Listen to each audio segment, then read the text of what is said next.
مرحبا بكم في هذا الاختبار الجديد. هذا الاختبار هو الاختبار الأول للمستوى المتوسط. كما جرت العادة، خذوا ورقة وقلم، سجلوا رقم السؤال وترتيب الإجابة الصحيحة.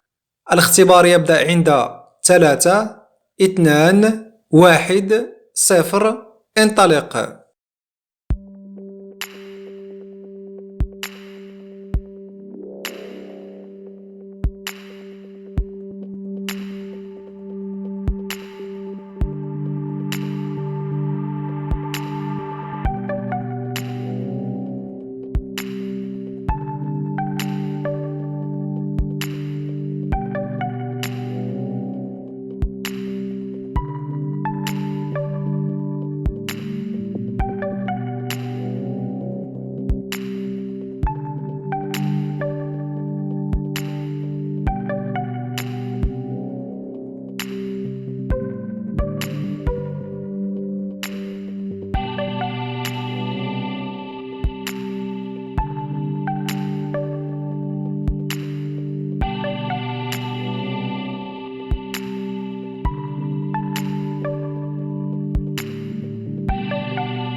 انتهى الاختبار. نمر إلى التحقق من الأجوبة. On vérifie les réponses.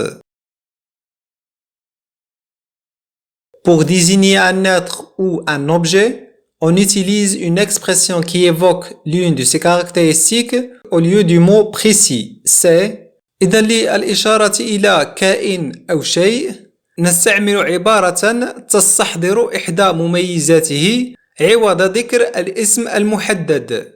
التعبير المجازي الذي نستعمله لهذا الغرض هو la périphrase. la périphrase. هذا التعبير المجازي نستعمله من أجل التعبير عن كائن أو شيء عن طريق مجموعة من الكلمات عوض ذكر اسمه بشكل واضح. مثلا أقول la langue de Molière, la langue de Molière للإشارة إلى اللغة الفرنسية. مثال آخر هو le roi des animaux، ملك الحيوانات أو ملك الغابة، نقصد به الأسد. إذن هذه الطريقة في التعبير هي تعبير مجازي يسمى la périphrase. communicant est، هذه الكلمة هي participe présent للفعل communiquer. ليست participe présent و adjectif verbal في نفس الوقت، وليست adjectif verbal، هي participe présent. l'adjectif verbal لهذا الفعل هو communicant بهذه الطريقة. être en liesse est une expression utilisée pour exprimer. هذه العبارة être en liesse هي عبارة تستعمل من أجل التعبير عن la joie، الفرح، la joie. allusion et illusion sont des، هاتين الكلمتين allusion و illusion هي des paronymes، هي الكلمات التي تكتب بطريقة جد مشابهة، الاختلاف يكون في حرف أو بضعة أحرف. هذه الكلمات تسمى les paronymes. Le romantisme est un courant littéraire du، التيار الرومانسي، le romantisme هو تيار كان في القرن التاسع عشر au 19e siècle. Lorsque si est suivi de l'imparfait dans la subordonnée, le verbe de la principale se met. عندما تكون si متبوعة بالimparfait في subordonnée جملة تابعة، الفعل في العبارة الرئيسية يكون مصرف في le conditionnel présent. le conditionnel présent لأنه من بين تكوينات الجملة الشرطية لدينا si زائد l'imparfait زائد le conditionnel présent. مثلا أقول si j'avais une baguette magique je changerais beaucoup de choses. je changerais beaucoup de choses. إن كانت لدي عصا سحرية سأغير الكثير من الأشياء. لدينا هنا الفعل الذي يلي si هو avoir صرف في l'imparfait. هذه العبارة هي la subordonnée، بينما العبارة الرئيسية يجب أن يكون الفعل مصرفا فيها في le conditionnel présent. je changerai beaucoup de choses. هنا الفعل changer صرف في le conditionnel présent. إذن التركيب يكون كما يلي si زائد l'imparfait زائد le conditionnel présent. quoique est une conjonction qui exprime. quoique هي conjonction de subordination تستعمل من أجل التعبير على l'opposition، التعارض.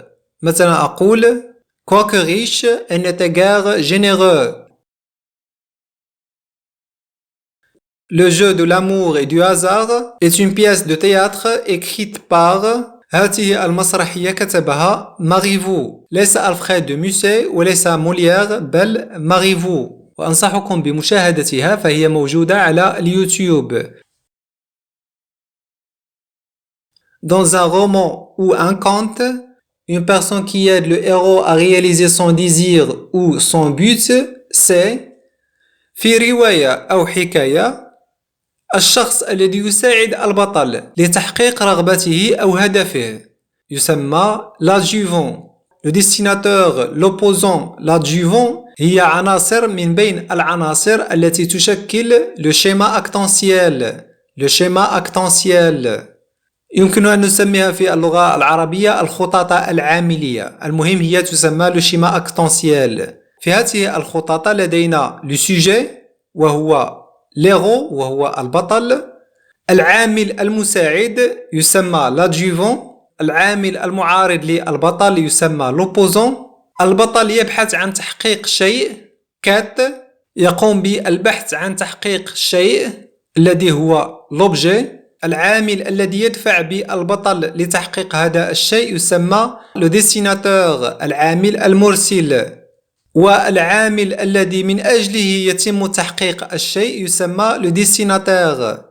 إذن كما ترون هذه الخطاطة تسمى le schéma actantiel، حيث توزع الأدوار بين العوامل الموجودة في الرواية أو الحكاية. هذه العوامل يمكن أن تكون كائنا كما يمكن أن تكون شيئا، ليس بالضروري أن تكون أشخاص. Elle situe l'action dans sa réalité. Elle la situe à une époque déterminée. Grâce à ces temps simples et composés, il s'agit يموقع الحدث في حقيقته ويموقع في مرحلة معينة à une époque déterminée من خلال أزمنته البسيطة والمركبة. Grâce à ces temps simples et composés. هنا نتحدث عن l'indicatif. Le mode indicatif. L'indicatif يستعمل للحديث عن الأحداث الحقيقية والتي تتموقع في مرحلة معينة أو في زمن معين، سواء الماضي، الحاضر أو المستقبل. هذه الصيغة هي l'indicatif.